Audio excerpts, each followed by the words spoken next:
All right, today we're talking about maximum heart rate and in particular, how to measure it. My name is Shona Hendricks and I'm from CoachParry.com.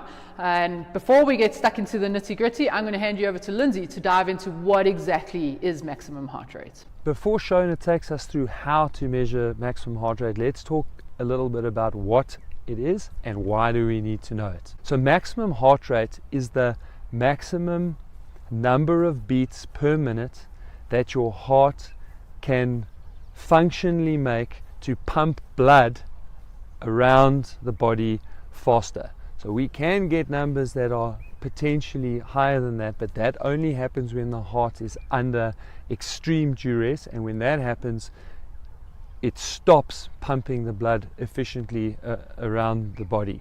So what we are talking about today is that maximum functional number to pump blood around the body. This happens when, you guessed it, when we are pushing ourselves to the extreme limit of physiological stress.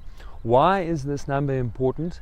It's critical because if we know maximum heart rate, we can make sure that we set the correct intensities across all the exercise session types that we want to do, and we can elicit the optimal physiological response from our bodies by training at the right place for that particular session.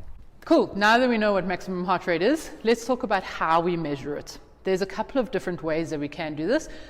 The two sort of headings or subheadings of this is either in a laboratory sort of setting or in a field setting. So let's touch on the lab stuff first. Ideally, and this would be the gold kind of standard, is getting your maximum heart rate test done within a laboratory.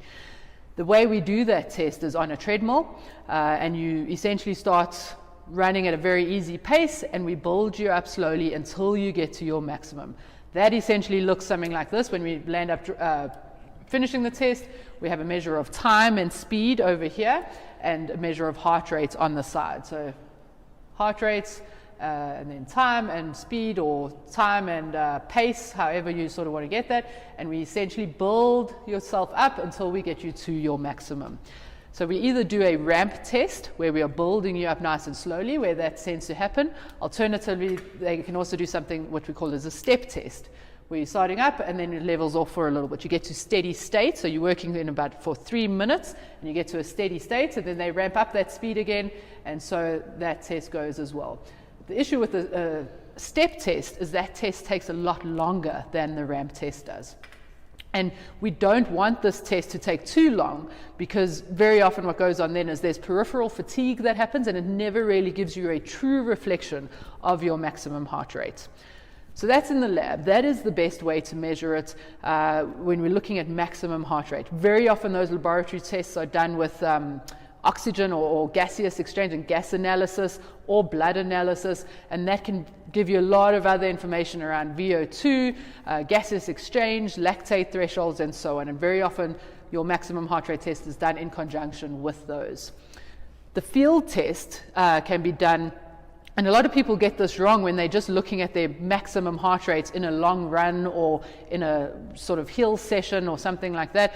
And what we're wanting to do is not just pick out the highest number that your heart rate goes to, because very often your chest belt might have shifted to slightly, and that'll give you an unreliable or false maximum heart rate. So one of the best ways that you can go out and measure this in the field is find yourself a track.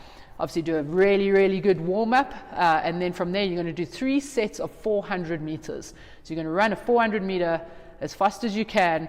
You're then going to rest for a minute. You're going to do another 400 meter test. You're going to rest for another minute, and you're going to do another 400 meters. We'll then sort of gauge as to where the maximum of your heart rate is within that test. By just going out and doing a 5K run, you're not necessarily looking at your maximum, as I say, those little spikes in your readings, in your heart rate readings, when you look at that graph, are sometimes false maximum readings. The other thing that we really just have to be cognizant of, and this is absolutely key, is the equipment that you're using. If we're measuring all of this but you don't have the right equipment or getting reliable readings, then it's not worth anything. And so most watches today do have a wrist-based heart rate measurement, and yes, it works fine, and it gives a a decent reading, but it is nowhere near as reliable as a chest strap, and a reliable chest strap at that. You want that chest strap to be fitted very tightly around the chest, and also to make sure that the leads have been wet a little bit as well to help with the conductivity. Ensuring that all of that is fine, then you know the numbers you're getting are reliable numbers, and then you can really make good deductions from those numbers and apply this into your training zones. Now I just want to touch on how often we should be retesting this. As you can imagine, your physiology is constantly changing. So we can't test this every week. That would be an absolute waste of time. So my sort of general advice is to test it, do this sort of testing at the beginning of every season to give you a nice idea of where you're at, and then be able to adjust your zones accordingly. Obviously, the fitter you get, these things are going to be constantly changing. And so we need to make sure that we're reassessing this quite often. I would say at the minimum once a year at the beginning of every season. You can look to do it again mid-season to readjust some of those zones, because I think obviously as you're getting fitter, we need to readjust those zones from there. This also just ties in a little bit as to why this process might be a little bit flawed. Your physiology is ever changing, and by using maximum heart rate, we need to ensure that we're not just only focusing on that in order to get our training zones.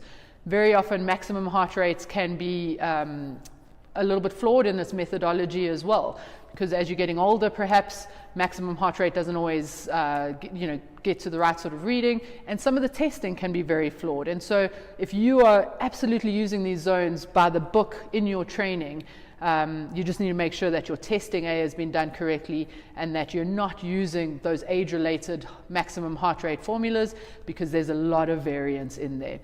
To be honest, I personally prefer to use threshold heart rate as a measure for working out our zones, which is an entirely different way of working out your zones. However, I find it to be a lot more relative to the person, and doesn't necessarily have some of the flaws that maximum heart rate training does in maximum heart rate testing.